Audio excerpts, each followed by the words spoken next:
ये देखो एग्जाम्पल 1 है।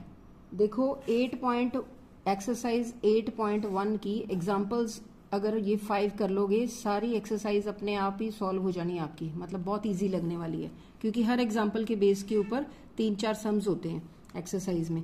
तो एग्जाम्पल 1 में क्या गिवन है, tan a is equal to 4/3।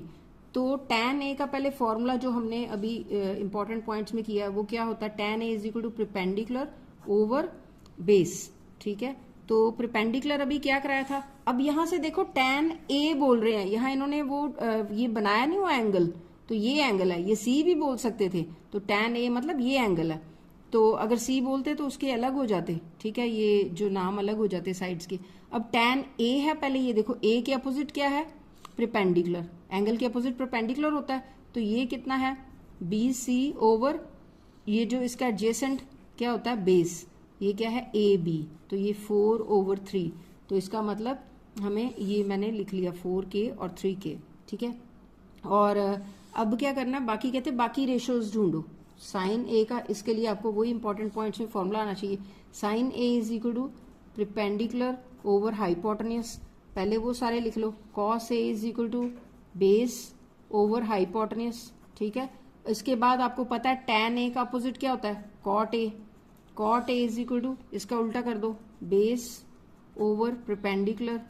फिर साइन ए का अपोजिट क्या करवाया था आपको, साइन ए मतलब सोना, सोना क्यों, को सेकेंड, क्यों हर सेकेंड, ये इसका उल्टा है। ठीक है, तो इसका साइन ए का उल्टा को सेकेंड, को सेक है, तो फिर जो को सेक की वैल्यू क्या आ जाएगी हाइपोटेन्यूज, इसका उल्टा ओवर परपेंडिकुलर। तो फिर आपको कराया था कॉस ए का अपोजिट, मैंने ये कराया था कॉस ए, मतलब कॉस को चांदी बोलते हैं, कॉस ए का अपोजिट बोला था सेक, हर सेकंड चांदी। ठीक है, चांदी के बारे में जो सोचते हैं, तो ये वो जो आपको याद रखने का तरीके समझाए थे उसमें। तो ये सेक जो है ये कॉस का अपोजिट है, तो ये इसका अपोजिट कर दो hypotenuse over base. Now you can fill the values, लेकिन उससे पहले हमारे पास ये वैल्यू नहीं है AC की, तो ये पाइथागोरियन थ्योरम लगेगी। तो वो क्या होता है, hypotenuse square is equal to perpendicular square, perpendicular क्या है 4 स्क्वायर प्लस ये 3 स्क्वायर, ये बेस स्क्वायर, ये आपने पूरा इलेबोरेट करके लिखना है।